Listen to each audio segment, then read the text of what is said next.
இரண்டாவது உங்களுக்கு தெரிஞ்சிருக்க வேண்டிய விஷயம் முதல் தகவல். முதல் தகவலையும் வாக்குமூலத்தையும் நீங்கள் வேறு பிரித்து அறியணும். ஒரு தம் ரூல் மாதிரி ஒன்று வச்சு கொள்ளுங்கோ. போலீஸுக்கு கொடுக்கிற எந்த ஒரு வாக்குமூலத்தையும் சான்றாக பயன்படுத்த முடியாது. அப்ப முதல் தகவல் அல்லது வாக்குமூலத்தின் பயன்பாடு என்னன்னு கேள்வியில கேட்கிறவங்க. முதல் தகவல் ஒப்புறுதிப்படுத்துறதுக்கு பயன்படுத்தலாம். வாக்குமூலம் என்னென்னத்தை பயன்படுத்தலாம். யாராவது கதைச்சிங்களா எனக்கு உதவியா இருக்கும், இல்லாட்டிக்கு கலைச்சு போடுவேன். 36 பேர் இருக்கிறீங்க. சரி, ஃபர்ஸ்ட் இன்ஃபர்மேஷன்ன்றது என்னண்டா, யாராவது ஒரு நபர் ஒரு குற்றம் ஒன்று அவருக்கு நடந்தது தெரிஞ்சிருந்ததுண்டா, அல்லது தனக்கு நீதி கிடைக்கணும் நினைச்சிருந்தாருண்டா, அல்லது ஒரு சமூகத்துக்கு நன்மை பயக்கணும் நினைச்சிருந்தாருண்டா, அத யாருக்கு போய் சொல்லணும்? போலீஸுக்கு சொல்லலாம், நீதிவானுக்கு சொல்லலாம், இன்னொரு ஆளுக்கு நீதிவான் சமாதான அலுவலருக்கு சொல்லலாம், கிராம சேவை உத்தியோகஸ்தருக்கு சொல்லலாம். சரி, அப்ப ஒரு குற்ற செயல் தொடர்பான அறிவுள்ள ஒருத்தர் இப்படி ஒரு குற்றம் நடந்துட்டுது என்று சொல்லி அரசுக்கு அறிவிக்கிறது. அரசுன்றது இங்க நான் சொன்ன 4 பேர்ல வரும், எங்களோட பொதுவான பார்வைக்கு போலீஸ் வரும். அப்ப போய் சொன்ன உடனே ஒரு குற்றம் நடந்துட்டு தெரியும். நீங்க எல்எல்பி அரசின் கடமை என்ன? முதலா குடிமக்களை பாதுகாக்கிறது. அப்ப அரசு குடிமக்களுக்கு ஒரு அநீதி நடந்துட்டு சொல்லி குடிமக்களை பாதுகாக்கிறதுக்காக புலன் விசாரணைய முதல் தகவல் கிடைச்சா பிறகு தொடங்கும். புலன் விசாரணை ஆரம்பிக்கிறதுக்கு கட்டாயம் முதல் தகவல் அவசியமா? ஆம் அல்லது இல்லை? இல்லை. ஏன்? போலீஸே ஒரு விஷயத்தை தானா கண்டுபிடிச்சாலும் புலன் விசாரணைய ஆரம்பிக்கலாம். ஒரு டெபினிஷன் மாதிரி தான் இதுல சொல்லப்படுது. முதல் தகவல் என்னண்டா, புலனாய்வு ஆரம்பிப்பதற்கு முன்னர் சமாதான அலுவலருக்கு வழங்கப்படும் தகவலை முதல் தகவல் என்று சொல்லுவோம். இந்த முதல் தகவலின் அடிப்படையில புலனாய்வு தொடங்கும். அப்ப முதல் தகவலை யார் கட்டாயம் கொடுக்கணும் என்றால், தண்டனை சட்டக்கோவையின் சில பிரிவில் கூறப்படும். அந்த பிரிவுகள் எல்லாத்தையும் இதுல போட்டலைன்னா உங்களுக்கு தலையை சுத்திடும். கிரிமினல் ப்ரொசீஜர் கோட்ல போய் பார்த்தீங்கள் என்று சொன்னா நியாயமான பிரிவுகள் அதுல போட்டிருப்பாங்க. 114, 15, 16, 14, 18, 19, 20 அப்படியே போய் 446 இடைக்கெல்லாம் நடுவுல சில செக்ஷன்கள் இல்ல, 296, 380 இப்படி போகுது. அவ்வளோ செக்ஷனை நீங்கள் பாடமாக்குறது உங்களோட சிறு மூளைக்கு கஷ்டம். அதால உங்களுக்கு விளங்கணும் என்றதுக்காகத்தான் இந்த சில பிரிவில் கூறப்படும் தண்டிக்கப்படக்கூடிய தவறு புரியப்பட்ட தகவல்கள், தவறு நடந்துட்டு, அதாவது ஒரு டெட் பாடி கிடக்குது, அல்லது களவெடுத்து கொண்டு ஓடினதை கண்ட நீங்கள், அல்லது ஏதாவது வேற வீடு உடைக்கிறத படம் எடுத்த நீங்களா அந்த தகவல் உங்களுக்கு தெரியும் என்றால், அல்லது யாராவது ஒரு சதி புரிவதற்கு அல்லது களவெடுக்கிறதுக்கு ஒரு திட்டமிட்ட தகவல், அதாவது அவர்களுக்கு அந்த எண்ணம் இருக்குன்னு தெரிஞ்சுது என்று சொன்னா உண்டு. 2வது இறப்பு. அது எப்படி என்றான ஒரு இறப்பு ஒன்று நடந்திருந்தா அதை பற்றி உங்களுக்கு தெரிஞ்சிருந்தது என்று சொன்னா அந்த தகவலை உடனடியாக நீங்கள் இந்த 4ல் ஒரு ஆளுக்கு கொடுக்கணும். சாதாரணமாக உங்களுக்கு இது பரிச்சயமாக இருக்கும். உங்களோட பிரதேசங்களை பொறுத்து இது வேறுபடும். உங்களோட வீட்டிலே ஒரு வயது போனவரோ யாராவது ஒரு ஆள் இயற்கை மரணம் எய்தினா மிச்சம் எல்லாம் செய்தாலும் லீகலா என்ன செய்வோம் என்றால் ஜிஎஸ்க்கு அறிவிக்கணும். ஜப்னாவில் கத்தலிக்ஸ் ஆயிருந்தா அந்த ஜிஎஸ் அறிவிச்சு அதை டாக்டர் சர்டிஃபை பண்ணி அவர் இறந்துட்டாருன்றதை கன்ஃபார்ம் பண்ண சர்டிபிகேட் இருந்தா தான் பரியலுக்கு பெர்மிஷன் தருவாங்க. இல்லாட்டிக்கு அது நடக்காது. ஏனென்றா அந்த நீங்க இன்ஃபார்ம் ஒரு ஆள் இறந்ததுன்றதை சர்டிஃபை பண்றது டாக்டரா இருக்கணும். டாக்டர் வந்து அதை சர்டிஃபை பண்ணணும். சில இடங்கள்ல அது ஸ்ட்ரிக்டா பாக்குறேன். அப்ப இறப்ப இவைக்கு அறிவிக்கணும். இவைக்கு அறிவிச்சா தான் பிறகு நீங்க டெத் சர்டிபிகேட் எடுக்க பதிய போயிருக்க ஜிஎஸ் துண்டு கேட்பாங்க. அப்ப நீதமானுக்கு அல்லது ஆக கிட்டியதாக உள்ள போலீஸ் ஸ்டேஷன் ஓஏசிக்கு, அந்த ஓஏசிக்குன்னு அங்க உள்ள கான்ஸ்டபிளுக்கு சொன்னாலும் அது ஓஏசிக்கு சொன்ன மாதிரி தான் சமாதான அலுவலருக்கு ஆக கிட்டியதாக உள்ள கிராம சேவை உத்தியருக்கு உடனடியாக முதல் தகவலை கட்டாயம் அறிவிக்கணும். சில வழியில் இந்த பேப்பர்ல இருக்கும், கமல் ஒரு ரோட்டால நடந்து போயிருக்கே இறந்த ஒருவரோட பொடியை காண்றார், கமல் செய்ய வேண்டியது என்னன்னா முதல் தகவலை கொடுக்க வேண்டும் என்று சொல்லி, அப்ப இப்படி எழுதினா உங்களுக்கு ஒரு அரை மார்க்ஸ் வரும். செக்ஷன் 21 படி இறப்பு வந்து 21 ஆவணாக்க வருது, ஆகவே அதை கொடுக்கணும் என்று சொன்னீங்கன்னா உங்களுக்கு ஃபுல் மார்க்ஸ் வரும். அடுத்தது சமாதான அலுவலர் யாருன்றத இந்த amendment criminal procedure court amendment act இந்த 88ஆம் ஆண்டு 12ஆம் இலக்கத்திலையும் வந்திருக்கு, 11ஆம் இலக்கத்திலையும் வந்திருக்குது. கவனம், கிளான்சர் எதிர்பார்க்கிற நீங்க கிரிமினல் ப்ரொசீஜர் கோடோ பெயில் ஆக்ட் கொண்டது தெளிவா எழுதுங்கொண்டது. இந்த நம்பரையும் இதையும் பெருசா பார்க்கிறேன், ஆண்டையும் பெருசா பார்க்கிறேன். இந்த முறை எல்எல்பி ஓப்பன் யூனிவர்சிட்டியின் ஃபேமிலி லோவுண்ட கட்டு பேப்பர்ல 40 கேள்வி, முந்தின மாதிரி இல்லை, எல்எல்பி காரன் தான் உங்களுக்கு தெரிகிறதுக்காக 40 கேள்வி. அதுல தெளிவா சொல்லியிருக்கிறாங்க, ஆக்டண்டா பூரணமா எழுதணும் என்று சொல்லி நம்பரும் இயரும் எழுதணும் என்று சொல்லி இருக்கிறாங்க. லோ காலேஜுக்கு நம்ம அப்படி பார்க்கிறதா நான் கேள்விப்படுகிறேன். சமாதான அலுவலர்ன்றது போலீஸ் பிரதேச செயலாளர் ஏஜி என்று சொல்றது, போலீஸ் கடமையை புரிவதற்கென பிரதேச செயலாளரால் எழுத்தில் நியமிக்கப்பட்ட ஜிஎஸ், இவைகளை சமாதான அலுவலர் என்று சொல்றது. இப்படி இந்த சமாதான அலுவலருக்கு இந்த 21க்கு கீழே ஒரு ஆளுக்கு தகவல் தெரிஞ்சிருந்ததென்றால் அவர் தண்டிக்கப்படக்கூடியவர்.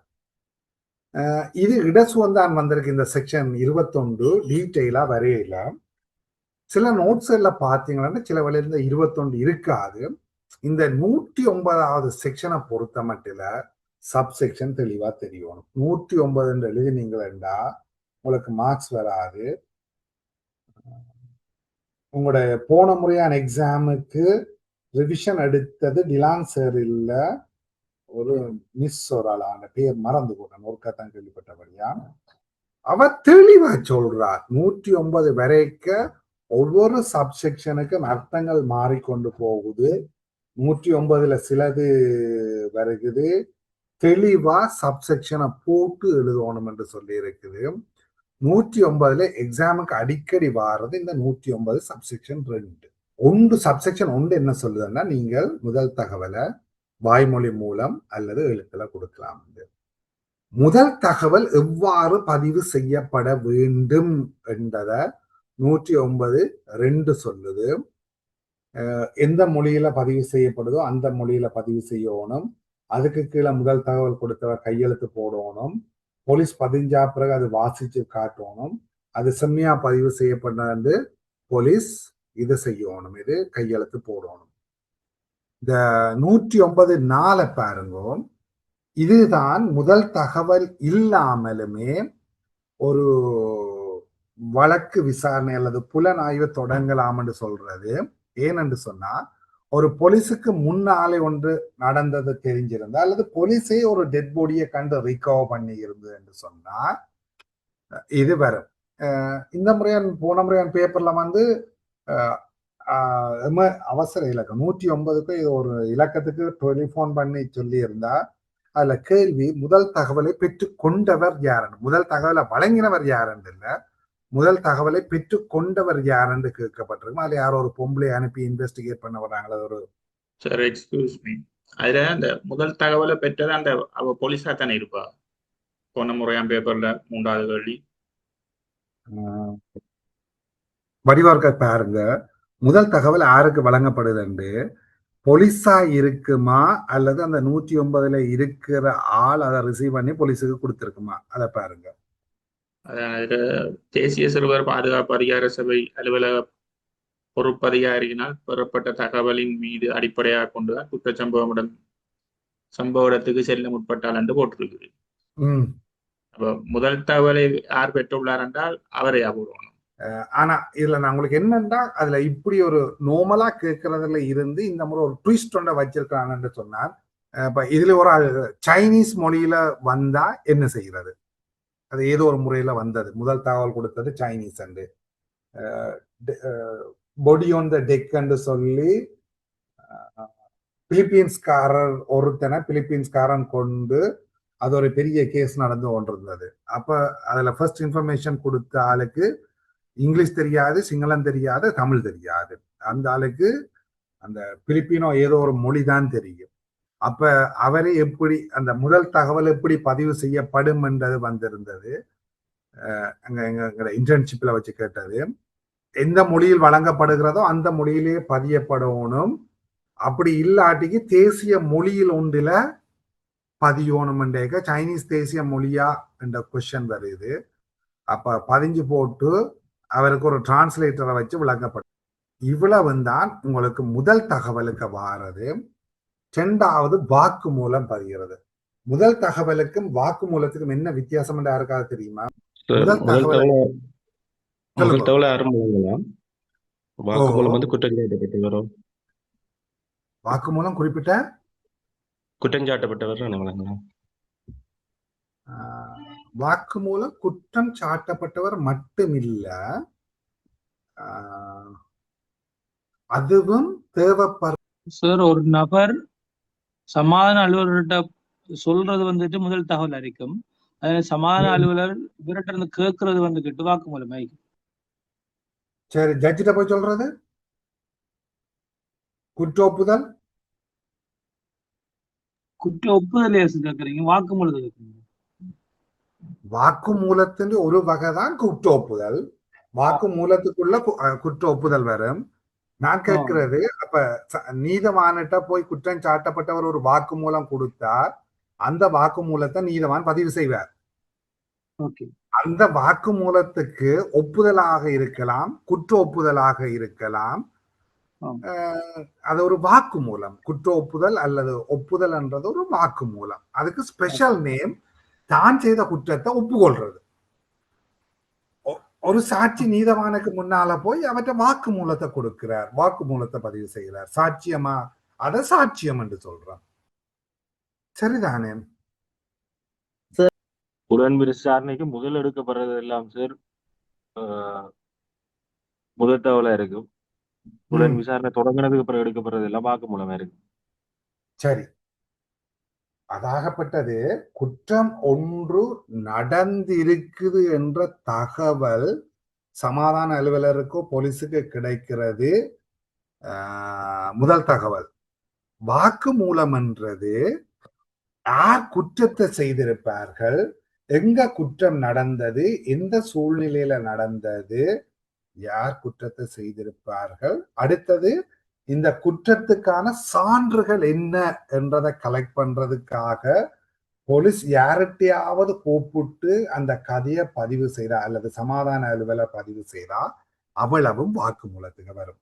அப்ப குற்றம் யார் செய்தார்ன்றதை கண்டுபிடிக்கிறதுக்காக அல்லது சான்றுகளை திரட்டுறதுக்காக ஒரு சமாதான அலுவலர் பதிவு செய்யறதெல்லாம் வாக்குமூலத்துக்கு வரும்.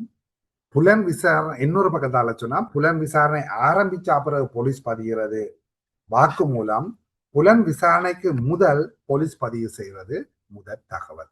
ரைட். நான் ஏன் 109 தெளிவா சப்செக்ஷனோட வச்சு விளங்கி கொள்ளுங்கன்னு சொன்னதென்றா, 109 முதல் தகவலையும் சொல்லி இருக்குது, வாக்குமூலம் பதிகிறதையும் சொல்லி இருக்குது.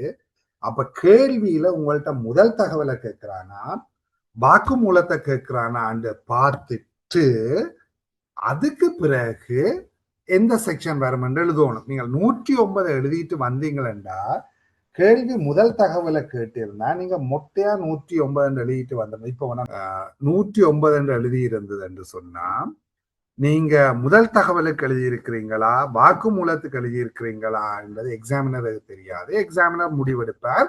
நீங்கள் தெளிவில்லை, வடிவா படிக்கல அல்லது பாடமாக்கல என்ற முடிவுக்கு வருவார். எனவே நீங்கள் தெளிவாக காட்டணும். 109(5) வந்துட்டா வாக்கு மூலம், அதுக்கு பிறகு வாரது ஒன்றுல இருந்து 4க்கு இருக்கிறது முதல் தகவல். அப்ப கேள்வி எது என்றதை தெளிவா விளங்கி அதுக்கு பிறகு எந்த செக்ஷன் என்றதை போடுவோம். இந்த 109(6)ல போலீஸ் அல்லது விசாரணையாளர் வழியா பாருங்க, ஏன்னா மிச்ச சமாதானம். புலனாய்வு மேற்கொள்ளும் போது தகவல் தர வல்லவர்களான ஆட்களை தமக்கு முன் வர எழுத்திலான கட்டளை மூலம் தேவைப்படுத்தலாம். தேவைப்படுத்தப்பட்டவர் அவ்வாறு வருதலும் வேண்டும். இதுல என்ன சிஆர்சி பிரிவு போடுவீங்கள்? இது படிக்க அதை சேர்த்து படிக்கணும். லிங்க் பண்ணி படியுங்கொண்டு நான் முந்தி படிப்பிக்க சொல்றேன். நான் இப்பவும் அதைத்தான் சொல்றேன். 45 109(6) பாருங்க. ஒரு ஆளை ஒரு குற்றம் நடந்த இடத்துல பக்கத்துல உள்ள ஆளை விசாரிக்கணும் போலீஸ் விரும்புது. அப்ப விரும்புதுண்டா நார்மலா இந்த கேஸுக்கு போன சோழி 100 தரம் கோர்ட்ஸுக்கு போய் வரணும் போட்டு ஆட்கள் ஒழிச்சிருவாங்க. அப்ப போலீஸ் அவர்கிட்ட விசாரணை செய்யணும்டா வீட்டை போய் பார்க்குது, ஆள் இல்லை. அப்ப என்ன செய்யணும்? ஆளை விசாரணைக்கு போலீஸ் ஸ்டேஷனுக்கு வர சொல்லணும். அப்ப போலீஸ் ஒரு அழைப்பு கட்டளை அனுப்பும். அழைப்பு கட்டளை எத்தனை? 45. அழைப்பு கட்டளை கொடுத்தும் ஆள் வராட்டிக்கு என்ன செய்யறது? அடுத்த ஜட்ஜ் என்ன செய்வார்? பிடியாணை எழுதப்படும். பிடியாணை எழுதினா கேள்வியில வாரது என்ன? உங்களோட கட்சிக்காரர், அதாவது சட்டத்தரணின்ற தொழில் என்னண்டா பிடியாணை பிறப்பிக்கப்பட்ட நபரை அரெஸ்ட் பண்ணாம காப்பாற்றணும்னா என்ன செய்யறது? நீதிமன்றத்தில் அவரை சரணடைய பண்ணி போட்டு பிடியாணைய ரத்து செய்யணும். பிடியாணையை எப்படி ரத்து செய்யலாம்? பிடியாணை எப்ப ரத்தாகும் அல்லது எப்படி ரத்து செய்யலாம்? பிடியாணை நிறைவேற்றப்பட்ட பிறகு பிடியாணை ரத்தாகும். என்றா என்ன? அவரை போலீஸ் அரெஸ்ட் பண்ணிட்டா பிடியாணை ரத்தாகிறது. அப்ப அநேகமான இப்ப எல்லாம் நடந்து கொண்டிருக்கிறது தான்.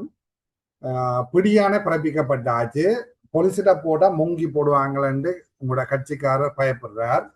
அப்ப அவரை நீங்கள் போலீஸ் அரெஸ்ட் ஆகாம வெயில்ல வரக்கூடிய ஒரு சின்ன தவறு தான். அப்ப நீங்கள் என்ன செய்யலாம்? உங்களோட கட்சிக்காரரை நீதிமன்றத்துல சரணடைகிறதுக்கு ஒரு விண்ணப்பம் செய்யணும். விண்ணப்பம் செய்த உடனே அவர் சரணடையலாம். சரணடைஞ்ச அப்புறம் உங்களோட கடமை என்ன? சட்டத்தரணின்ற கடமை. எந்த நீதிமன்றத்தால பிடியாணை வழங்கப்பட்டதோ அந்த நீதிமன்றத்துல அதை ரத்து செய்ய சொல்லி அந்த நீதிவானுக்கு விண்ணப்பம் செய்யும். உங்களோட கட்சிக்காரர் சரணடைஞ்சா பிறகு அதோடைய சேர்த்து அவரை, அதாவது பிடியாணையை ரத்து செய்ய சொல்லி நீதிமன்றத்துக்கு விண்ணப்பம் செய்யணும். அப்படி விண்ணப்பம் செய்யாட்டிக்கு அரெஸ்ட் பண்ணலாம். இது எந்த கேஸ்? அடிக்கடி வார கேஸ். அது என்ன நடந்த சம்பவம்டா, ஜட்ஜ் வக்கீல் ரகசியமா ஒரு மாதிரி கொண்டு போலீஸ் பிடிக்காம அவர்கிட்ட கிளையண்ட கொண்டு கோர்ட்ஸ்ல சரண்டர் பண்றார். ஜட்ஜும் நோட் பண்ணிட்டு விடுறார். அப்ப அக்யூஸ்டும் பெரிய திமிரா நெஞ்ச நிமித்து கொண்டு வெளியில போக போலீஸ் அரெஸ்ட் பண்ணிட்டு, அப்ப சரணடைஞ்சு பெயிலையும் விட்டாச்சு. சரணடைஞ்சு பெயிலையும் விட்டா பிறகு போலீஸ் என்னென்று அரெஸ்ட் பண்ணலாம்னு வந்தா பிடியாணையை நிறைவேற்றப்படாத வரைக்கும் பிடியாணை வலுவில இருக்கு. அப்ப அங்க என்ன நடக்குன்னு சொன்னா, நீங்க சரணடைஞ்சு பெயில் எடுத்துட்டு போனாலும் போலீஸுக்கு அதிகாரம் இருக்குது, பிடியாணை வலுவில இருக்கு, பிடியாணையை நிறைவேற்று. அப்போ ஒரு சட்டத்தரணின்ற கடமை என்னன்னா, உங்களோட கட்சிக்காரர் நீதிமன்றத்துல அவன் சரணடைய பண்ணணும். சரணடைய பண்ணினா பிறகு பெயில் எடுக்கணும். பெயில் எடுக்கிறதுக்கு முதல் பிடியாணையை ரத்து செய்யறதுக்கு நீதிபதிக்கு விண்ணப்பிச்சு பிடியாணையை ரத்து செய்யணும். இல்லாட்டிக்கு நீதிமன்றத்துல சரணடைஞ்சு நீதிமன்ற காவல்ல இருந்தாலும் போலீஸ் அரெஸ்ட் பண்ணலாம். இதுல அந்த 45, 50 மற்றது தேடுதல் வாரண்ட் இதுக்கு வராது. அப்ப இந்த 2 செக்ஷனை போட்டு வச்சிருங்க. புலன் விசாரணையில வார தகவல்களை எவ்வாறு பதிவு செய்யும்? முதல் தகவல் பதிவு செய்யற அதே முறையிலேயே போலீசாருக்கு வழங்கப்படுற வாக்கு மூலத்தை, ஜட்ஜுக்கு வழங்கப்படுறது வேற, போலீஸுக்கு வழங்கப்பட்ட வாக்கு மூலங்களை பதிவு செய்தீங்கன்னா சரி. 110(1) புலன் விசாரணையில பதிவு செய்யற வாக்குமூலம். புலன் விசாரணையில எந்த கேள்விக்கு விடை அளிக்கணும்டா போலீஸ் கேட்கிற கேள்விகளுக்கு விடை அளிக்கணும். மௌனமாக இருந்தா மௌனமாக இருக்கிறத பதிவு செய்வாங்க. அடுத்தது சில கேள்விகளுக்கு விடையளிக்க தேவையில்லை. அதாவது குற்ற ஒப்புதல் மாதிரி, நீயா குற்றத்தை செய்த நீ என்று போலீஸ் கேட்டா அது கோம் என்று சொல்றது. இப்படியான அதாவது தன்னை குற்றவாளி ஆக்குற மாதிரியான கேள்வியை கேட்டா அதுக்கு அதுக்கு குற்றம் சாட்டப்பட்ட நபர் விடையளிக்க தேவை இல்லை. இப்ப ஒரு கேஸ் உண்டு, ஒரு சில்லி கேஸ் ஜெஃப்னா ஏஎம்சில நடந்தது. 13/029 PC 25. கேஸ் என்னண்டா, பக்கத்து வீட்டுக்காரன் மதில் கரையோட வாழையையும் தென்னை மரத்தையும் வச்சிருக்க, இஞ்சால வீட்டுக்காரன் வீட்டுக்கு இடைஞ்சல் வருதுன்னு போட்டு அவன் 3 வாழையிலையும் 5 தென் ஓலையும் வெட்டி போட்டான். அந்த ஓலையில பெறுமதி 15,000 என்று வழக்க தொடங்கியாச்சு. அப்ப போலீஸ் வந்து அந்த வெட்டினவரும் ஒரு சட்டத்தரணியா, வெட்டினவருக்கு அழைப்பு கட்டளை கொடுக்கல, கேஸுக்கு வர சொல்லி கூப்பிட்டு வாக்குமூலம் பதிய வர சொல்லி, முதல் தகவல் பக்கத்து ஊருக்காரன் கொடுத்துட்டான். வாக்குமூலம் பதிய சொல்லி வர சொன்னது. இவர் பிறவானன்னு சொல்லிட்டு திருப்பியும் கால் பண்ணிக்க இவர் போய் வாக்குமூலம் கொடுத்துட்டு, அவன் கேஸ் கொடுத்தது வைஃபுக்கும் ஹஸ்பண்டுக்கும் எதிராக கூட்டுச்சதியை போட்டு, அது பிறகு கிரிமினல் படிக்க வரணும்டா டிஸ்கஸ் பண்ணுவோம். கொடுத்தா போல வைஃப் போகல. அப்ப அது ஒரு வழக்கா போட்டு இந்த தென்னோலை வெட்டினது தனி வழக்கு, அதால உருவாகினது அடுத்த வழக்கு. போலீஸ் கூப்பிட்டு வாக்குமூலம் பதிய வரையில என்று சொல்லி ஜட்ஜிட்ட இருந்து அழைப்பு கட்டளை வந்து போக, அப்ப அந்த கேஸ் நான் பார்த்து கொண்டிருந்தேன். நான் ஜட்ஜ் சொல்றார், ஈவன் ஒரு நீதிபதிக்கு கூடிய இன்னொரு நீதிபதியால் அழைப்பு கட்டளை வழங்கி இருந்தா அவர் போலீஸுக்கு போய் வாக்குமூலம் பதிய கொடுக்கணும். அல்லாட்டிக்கு பெரிய ஆக்களா இருந்தா போலீஸ் போய் வாக்குமூலம் எடுக்கணும். முன்னிய காலங்கள்ல இந்த ஒரு ஸ்பெஷலா அந்த ராஜபக்ஷ குடும்பங்கள் எல்லாம் அந்த சிஐடியை தங்களோட வீட்டுக்கு வந்து வாக்குமூலம் பதிய சொன்ன வரலாறு எல்லாம் இருக்குது. அதை ஜட்ஜுன்னு சொன்னவர் இப்ப எனக்கு அப்ப அதான் ஞாபகம் வந்தது. வாக்குமூலத்தை ஒன்று போலீஸ்கிட்ட போய் பதிவு செய்யணும், அல்லது ஒரு பதவி நிமித்தம் பிஸியான ஆட்களாக இருந்தால் போலீஸ் அவைகிட்ட போய் வாக்குமூலம் எடுக்கணும். வாக்குமூலம் கொடுத்தே ஆகணும். எங்க போலீஸ்ல போய் கொடுக்கிறதா, போலீஸ் அவற்றை வீட்டை வந்து எடுக்கிறான்றதுல பிரச்சனைகள் வேறுபடலாம். ஒரு ஆளை விசாரிக்கணும் என்று போலீஸ் நினைச்சிட்டா அவர் வாக்குமூலம் கொடுத்தே ஆகணும். இதுதான் சட்டம். இந்த 180 பெருசா வாரையில, ஆனா தெரிஞ்சு கொள்ளுங்க, பொய் தகவல் கொடுக்கிறது தண்டனைக்குரிய குற்றமாக இது எவிடன்ஸ் ஆர்டினன்ஸ்ல எங்கேயோ ஒரு இடத்த வரணும், ஞாபகம் வச்சிருக்கோ. முதல் தகவலின் பயன்பாடு என்ன? சான்று கட்டளை சட்டத்தின் 157க்கு அமைவாக ஒப்புறுதிப்படுத்த பயன்படுத்தப்படும். புலனாய்வின் போது பெற்றுக்கொண்ட வாக்கு மூலம் அல்லது கூற்று கலந்த பயன்பாடு என்ன? செக்ஷன் 27 கீழே சான்றாக பயன்படுத்தலாம். பாருங்க, போலீஸுக்கு கிளாஸ் தொடங்கிய என்ன சொன்னார்? போலீஸுக்கு வழங்கப்படுற கூற்று எதையும் சான்றாக பயன்படுத்த முடியாது. எவிடன்ஸ் ஆர்டினன்ஸ் வழியா படிச்சிருந்தீங்களா? அதுல சொல்லி இருக்கிற இதுக்கு விதிவிலக்குகள் வரும். அதுல ஒன்று விதிவிலக்கு இந்த 27 தானாக்கும் ஆயினும் என்று தொடங்கும். பாருங்க, நான் மறந்து வச்சது. இல்ல இது 27வது செக்ஷன் தான் ஆயினும் என்று தொடங்கும் சான்று கட்டளை சட்டத்துல. என்ன புறவிசோ ஏதோ ஒன்றுக்கு விதிவிலக்கு. அப்ப போலீஸுக்கு கொடுத்த இதையும் அது செல்லாத மாதிரி முன்னுக்கு சொல்லி இருக்க உங்களை ஞாபகத்தை மீட்டுங்க கொள்ளுங்க. 27 அதுக்கு விதிவிலக்கு என்று சொல்லப்பட்டிருக்கும். போலீசாருக்கு வழங்கப்பட்ட வாக்குமூலத்தின் அடிப்படையில அதுல இருந்து ஒரு நிகழ்வு கண்டுபிடிக்கப்பட்டால் அந்த அந்த நிகழ்வை எண்பிக்கும் அளவுக்கும் அந்த வாக்குமூலத்தை சான்றாக பயன்படுத்தலாம். அப்ப 27க்கு கீழே ஒருத்தன் இந்த மாதிரி எவிடன்ஸ் பேப்பர்லயே அல்லது எங்கேன்னு தெரியல பார்த்தனா தான் கொலை செய்த கத்திய பிலாமரத்துக்கு கீழே மாமரத்துக்கு கீழே புதைத்து வச்சிருக்கிறான், அதை காட்டுவன் என்று சொல்லி இருக்கிறான்.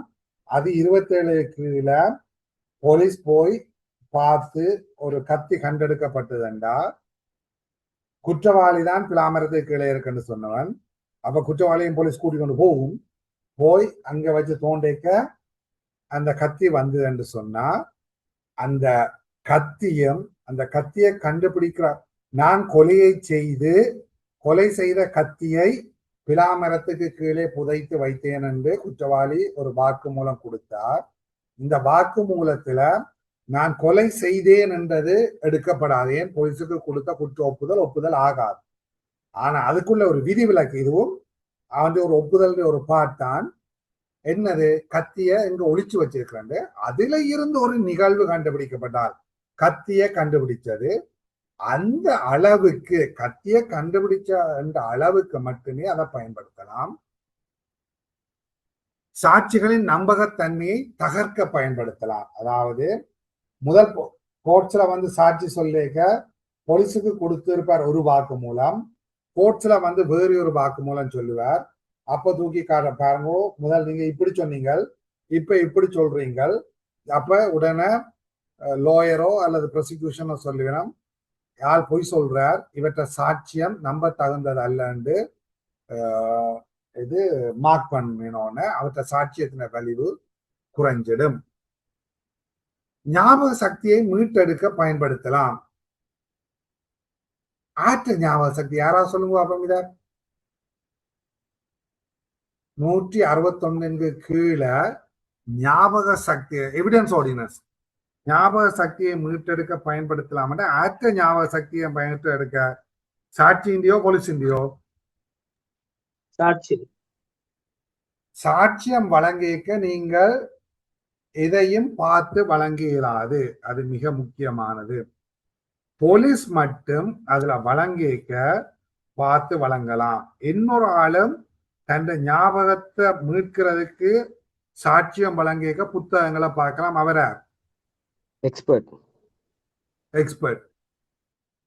இதற்கு முந்தைய 2 பிரிவுகளின் ஏற்பாடுகளின் கீழ் குறிப்பீடு செய்யப்பட்டுள்ள ஏதேனும் எழுத்து மறு சாட்சிக்காரரால் தேவைப்படின் அவருக்கு காட்டப்படுதல் மறு கட்சியினரால் அவருக்கு சாட்சி வழங்குறவருக்கு காட்டப்படுதல் வேண்டும். அதன் மேல் அக்கட்சியினர் விரும்பினால் அச்சாட்சியை குறுக்கு விசாரணை செய்யலாம். அப்ப என்ன, சாட்சியம் வழங்கிட்டார் பாருங்கோ, முதல் நீங்க என்ன கொண்டே கொடுத்திருக்கீங்க சொல்லியிருக்கீங்க பாருங்கோ, நீங்கள் சொன்னது என்ன இப்ப சொல்றது என்னன்றது உங்களுக்கு விளங்குதோ, நீங்க பொய் சொல்றீங்க தானே, அன்றைக்கு என்ன நடந்தது உள்ள சொல்லுங்க உண்டு. இங்கால டிஃபென்ஸ் லாயர் தொடங்குறார். சரி, அப்ப ஒப்புறுதிப்படுத்துறதுண்டா என்ன, அதாவது முதல் தகவல் சொன்னதும் இங்கால சாட்சி சொல்றதும் உண்டா இருக்காண்டு பாக்குறதுக்கு அதாகப்பட்டது. முதல் தகவல்ல ஒரு ஆள் சொல்றான் என்ன ஒரு மொட்டை தலையன் ரேப் பண்ணிட்டான்னு சொல்லி இருக்குது முதல் தகவல்ல. இங்கால ஒரு ஆள் சாட்சியம் வழங்குறார், நான் இதால நடந்து போக ஒரு மொட்டை தலையன் ஒரு பெண்ணை ரேப் பண்ணினதை கண்டனான் என்று சொன்னா, அப்ப இந்த சாட்சி நம்ப தகுந்தது முதல் தகவலை வச்சுக்கொண்டு சாட்சி சொல்றது நம்ப தகுந்ததுன்றதை ஒப்புறுதிப்படுத்தலாம். அல்லது முதல் தகவல்ல பொய்யான தகவல் வழங்கப்படையில்லை என்றதை ஒப்புறுதிப்படுத்தலாம்.